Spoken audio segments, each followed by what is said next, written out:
केशव अपनी पत्नी सुजाता और अपनी बूढ़ी माँ विमला के साथ रहा करता था। केशव और सुजाता की शादी को कई साल बीत चुके थे, लेकिन सुजाता अब तक माँ नहीं बन पाई थी। अरे बहू, अभी तक तेरे घर का काम नहीं हुआ। सुबह के 9 बजने आए हैं, तुझे खेत नहीं जाना क्या? अरे माँ, मैं जा रहा हूँ। माला घर का काम कर लेगी, बस थोड़ी सी सब्जी तो तोड़नी है। बाकी की सब्जियां तो मैं शाम में ही तोड़ लाया था। तूने ही तो इसे सर पर चढ़ा रखा है, वरना मेरा बस चले तो मैं तो इसे कब का घर से निकाल कर तेरी दूसरी शादी करवा कर दूसरी बहू भी ले आऊं। बस माँ जी, मैं भी थोड़ी देर में इनके साथ खेत ही जा रही हूँ। हाँ, वैसे भी घर में बैठ के कौन सा तू वंश आगे बढ़ाने के लिए बच्चे पैदा कर रही है? बांझ है, बांझ ही रहेगी। माँ जी, कम से कम आप तो ऐसा मत बोलिए, अड़ोसी पड़ोसी तो ये बोलते ही हैं। सुजाता को काफी समय से बच्चा नहीं हो रहा था, तो उसकी सास विमला उसे हर वक्त ताना दिया करती थी और केशव भी उसे कुछ ना कुछ बोल दिया करता था। सुजाता घर का काम करने के बाद खेतों के लिए निकलती है, तभी माला को रास्ते में बिजली मिलती है। अरे क्या बात है माला, सुबह सुबह खेतों में चल देती है, कभी आराम भी कर लिया कर। हाँ, वैसे मैंने सुना है जिनके बच्चे नहीं होते उनमें काम करने की फुर्ती बहुत होती है। बिजली, अगर दोबारा मेरे माँ बनने पर सवाल उठाया तो तेरे लिए ये अच्छा नहीं होगा। बोल तो ऐसे रही है जैसे सिर्फ मैं ही तेरे माँ ना बनने के बारे में जानती हूँ। अब तो तेरी सास भी तुझे ताने देने लगी है, और मोहल्ले वाले तो अब तेरा नाम भी नहीं लेते। उन्हें भी पता है, वो तो सिर्फ तुझे बांझ बुलाते हैं। बिजली, आखिरी बार कह रही हूँ, मेरे माँ बनने पर सवाल मत उठा। जिनके घर शीशे के बने होते हैं वो दूसरों पर पत्थर ना ही मारे तो उनके लिए अच्छा है। वैसे तू कहना क्या चाहती है कि मैं भी तेरी तरह माँ नहीं बन सकती? अरे जा जा माला, तुझे क्या पता, मैंने अपने इस फिगर को इतना मेंटेन किया हुआ है, तभी तो मुझे अभी तक बच्चों की जरूरत नहीं है। माँ वही होती है जो अपने बच्चों के लिए अपना सब कुछ त्याग दे, और तुझ में तो माँ बनने वाले कोई भी गुण नहीं है। तू मेरे माँ बनने पर सवाल मत उठा। देख लियो, अगले साल तक मेरे आंगन में भी बच्चों की खिलकरियां गूंजेंगी। अच्छी बात है, तो अब मैं चलती हूँ, मेरा समय यूं जाया ना किया कर बिजली।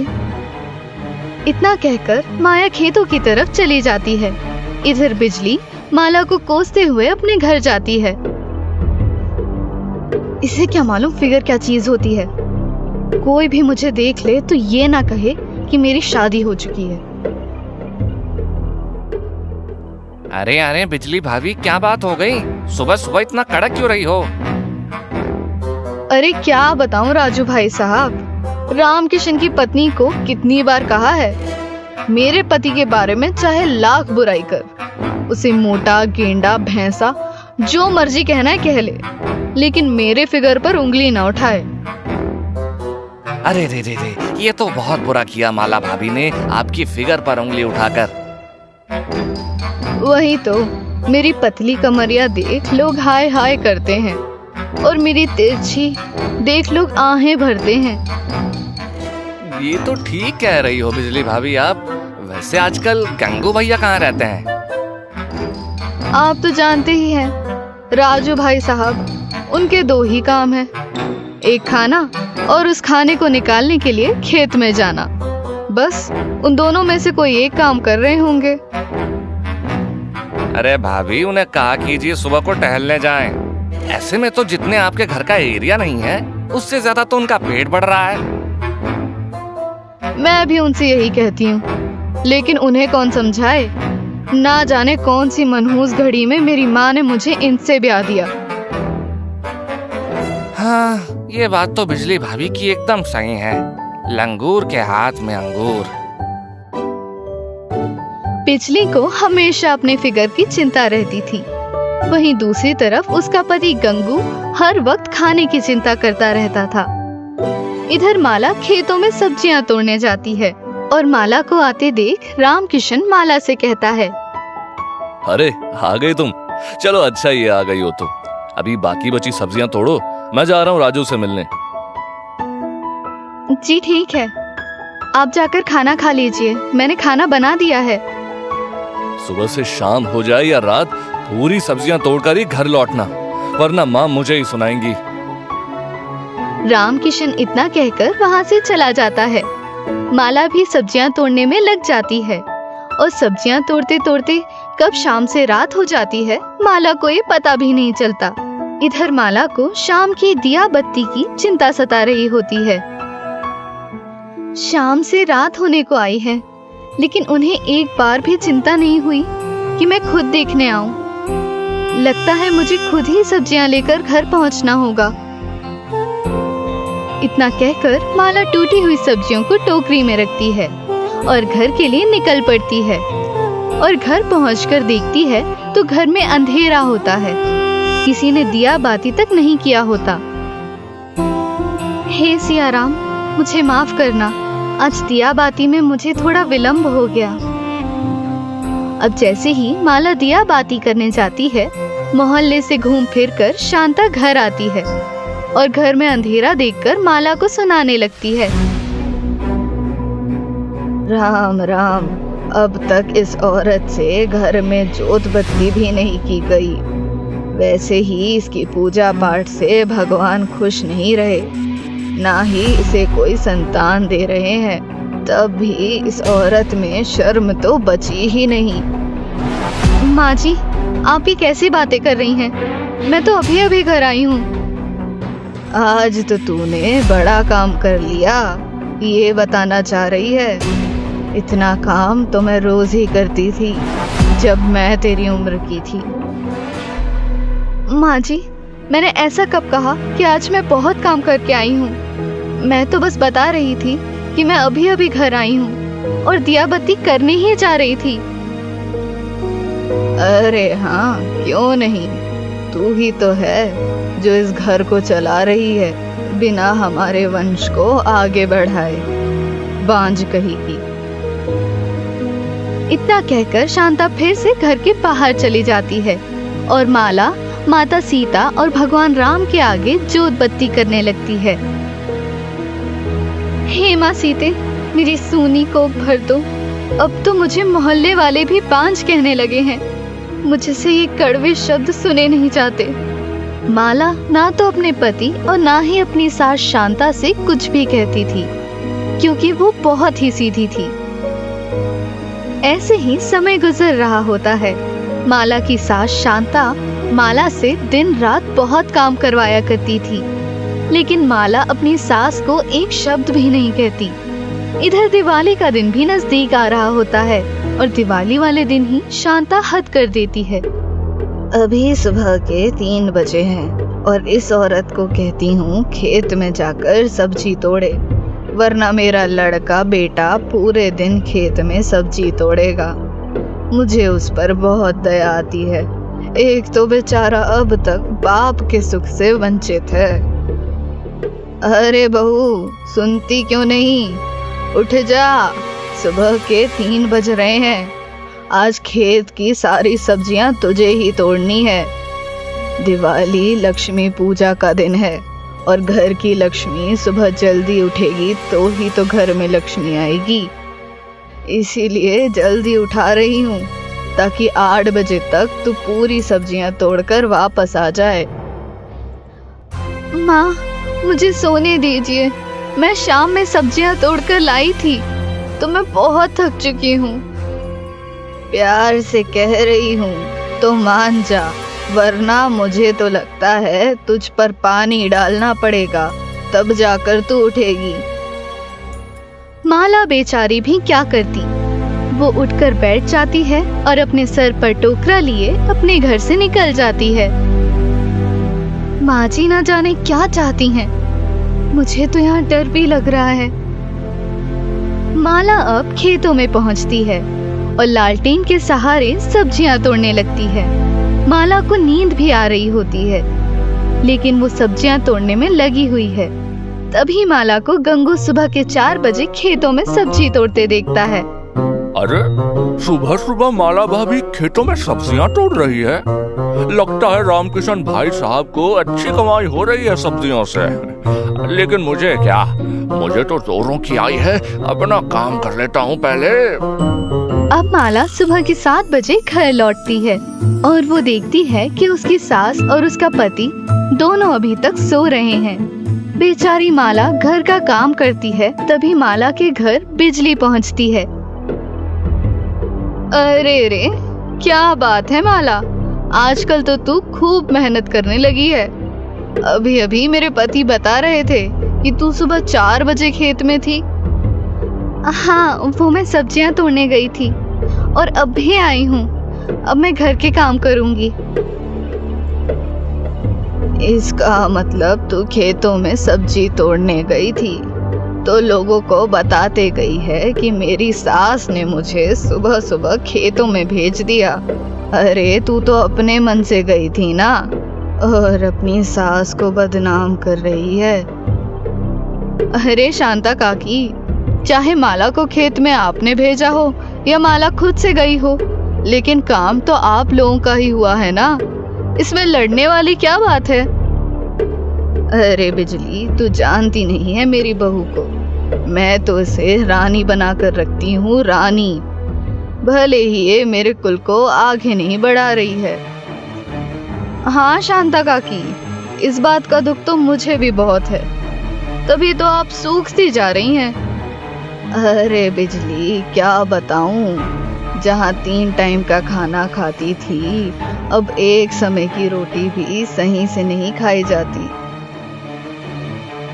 कुछ भी कह लो, बुढ़िया का काम नौटंकी से कम नहीं है। जब देखो तब इसका मुंह चलता रहता है और कहती है एक समय का भी खाना नहीं खाती हूँ। मुझे तो पता है बेचारी माला पर ये बुढ़िया कितना जुल्म करती है। बिजली तो वहाँ से चली जाती है, लेकिन कुछ समय बाद रामकिशन खेतों से आता है तो वो अपनी माँ शांता से कहता है, माँ सब बर्बाद हो गया, सब। खेतों में टमाटर, मिर्च, बैंगन और जितनी भी हरी सब्जियां थी उनमें किसी ने अपनी गाय भैंस चरा दी है। ये तू क्या कह रहा है रामकिशन? तुझे पता भी है खेतों में हरी सब्जियों की फसल के लिए सेठ करोड़ीमल से कितना कर्ज लेके सब्जियों की खेती की है। आज मैंने इस कलमुखी को खेत में भेजा था, जरूर इसी ने कुछ किया होगा। इधर माला घर का काम करने के बाद पूजा करने के लिए बैठी ही होती है। तभी शांता माला के हाथों से पूजा की थाली छीन लेती है। क्यों री, तू चाहती क्या है? क्यों मेरे बेटे और मेरे घर के पीछे पड़ी है? तेरे इस पूजा पाठ से घर में रत्ती भर भी सुख शांति नहीं आती। माला बोल, क्या किया है तूने खेतों में? माँ ने तुझे सब्जियां तोड़ने के लिए खेतों में भेजा था ना, और तूने सब बर्बाद कर दिया। इतना बोलकर शांता माला के बाल पकड़ लेती है और उसे खींचती हुई काफी दूर तक ले आती है। तभी दरवाजे पर किसी के खटखटाने की आवाज आती है। रामकिशन, जाकर देखो कौन आया है, उसे दरवाजे से ही लौटा दियो, आज तो इसकी खैर नहीं। ठीक है माँ, मैं अभी उन्हें लौटा देता हूँ। रामकिशन बाहर आता है तो देखता है उसके दरवाजे पर एक साधु के साथ एक महिला भी खड़ी है जो उससे भीख मांगते हैं।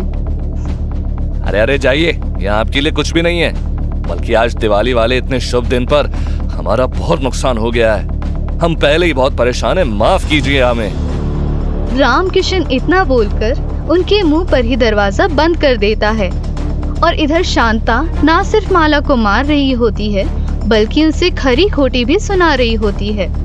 तभी एक और बार दरवाजा खटखटाने की आवाज आती है और इस बार शांता खुद दरवाजा खोलती है। हाथ जोड़कर हमें माफ कीजिए और यहाँ से चले जाइए, हम पहले से ही बहुत परेशान हैं। इस परेशानी का समाधान करने आया हूँ माते, क्या मैं घर में आ सकता हूँ? जी नहीं, अभी हमारे परिवार में बहुत बड़ी समस्या हो गई है। हमें माफ कीजिए और हमारा पीछा छोड़ दीजिए। गांव में और भी घर है, वहां चले जाइए।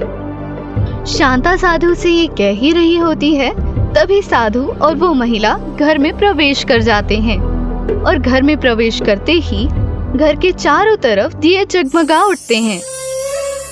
साधु भगवान राम के रूप में बदल जाता है और वो महिला माता सीता के रूप में बदल जाती है। ये देखकर रामकिशन और शांता हैरान रह जाते हैं और जब रो रही माला भगवान राम और माता सीता को अपने घर में देखती है तो वो बहुत हैरान हो जाती है। साक्षात भगवान खुद हमारे घर चल कर आए हैं। मुझे तो विश्वास ही नहीं हो रहा। हे राम सिया। हे प्रभु, मुझे माफ करना, मैं आपको पहचान नहीं पाया। प्रभु, आप साक्षात मेरे द्वारे पधारे हैं। मुझे तो विश्वास ही नहीं हो रहा।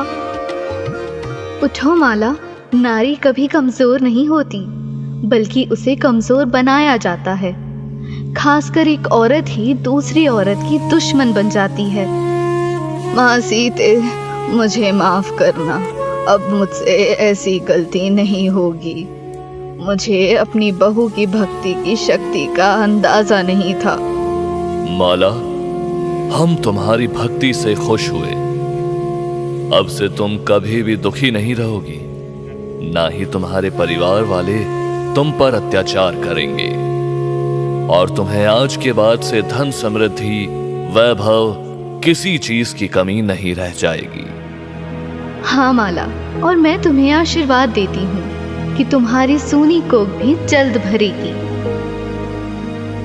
इतना कहकर माता सीता और भगवान राम अंतर्ध्यान हो जाते हैं और शांता अपनी बहू के आगे हाथ जोड़कर रोती रह जाती है, क्योंकि उसे अपनी गलतियों का एहसास हो गया था और रामकिशन को भी अपनी गलतियों का एहसास हो रहा था कि वो अपनी पत्नी के साथ कितना गलत कर चुका है।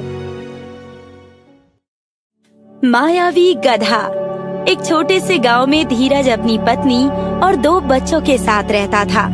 कुछ महीनों से धीरज की हालत बहुत तंग थी। धीरज अपने बैल वीरा के साथ खेत जोत रहा था। धीरज का बैल उसके परिवार के सदस्य के जैसा ही था। वीरा, आज धूप कुछ ज्यादा नहीं है का? इतनी धूप में हमारा तो सर चकरा गया। रुको, हम पानी पी के आते हैं। पेड़ के नीचे खड़े होकर धीरज पानी पी रहा है। सुबह से खेत जोतने में लगा हूँ। वीरा के साथ अभी तक आधा भी नहीं जोत पाया।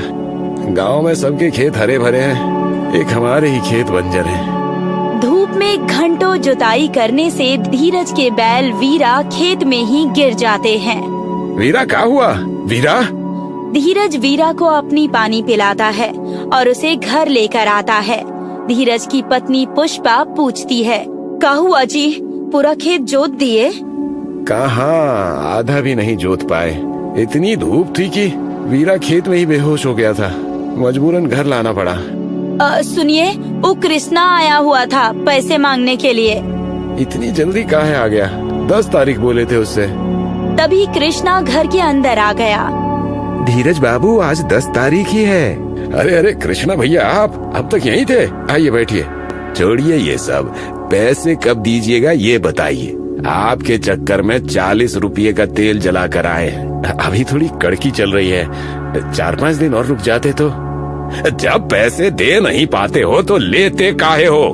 बहुत इंसान देखे हैं, पर तुम्हारे जैसा पहली बार देखे हैं। कृष्णा धीरज को उसी के बच्चों और पत्नी के सामने खरी खोटी सुनाने लगा। चिल्लाने की आवाज सुनकर दोनों बच्चे डर जाते हैं। कृष्णा भैया, थोड़ा हिसाब से बच्चे डर रहे हैं। तो पैदा काहे किए जब पाल नहीं सकते हो?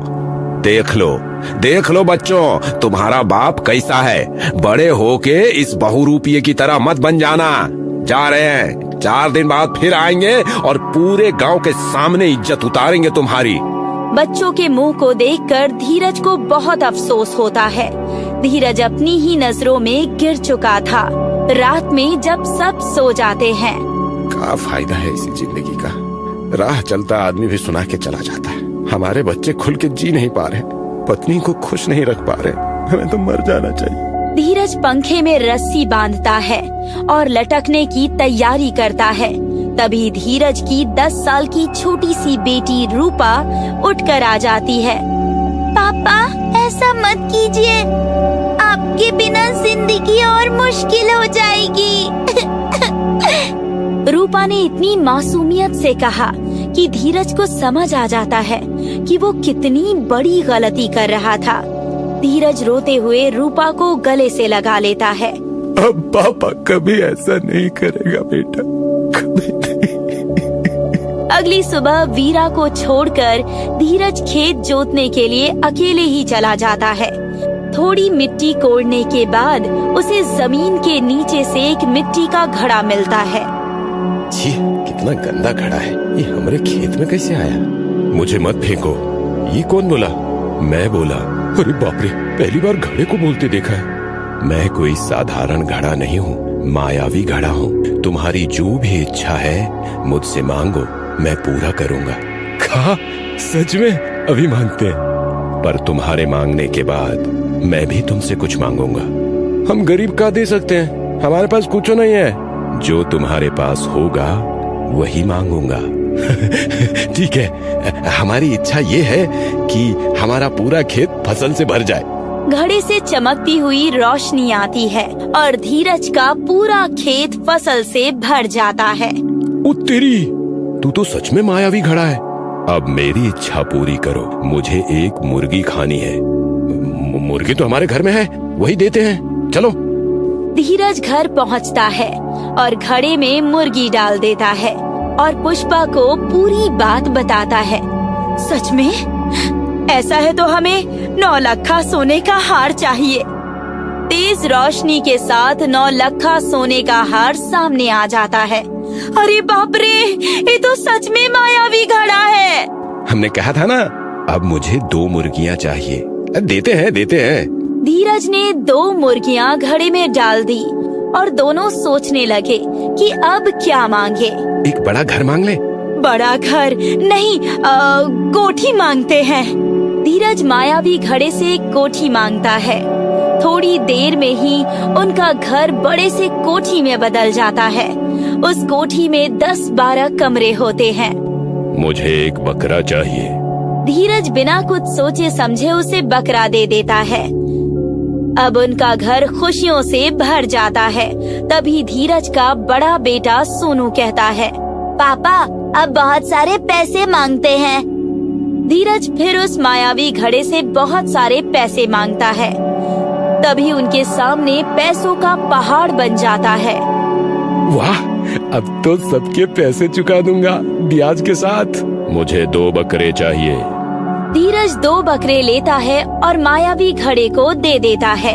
तभी उसके घर के बाहर एक साधु आते हैं। कोई है इस घर में? हमें कुछ खिला दो। पुष्पा दरवाजा खोलकर बाहर आती है। जी कहिए, क्या सेवा करे? दरवाजा खुलते ही साधु जी को कुछ महसूस होता है। तेरे घर का एक बूंद पानी तक नहीं पीऊंगा।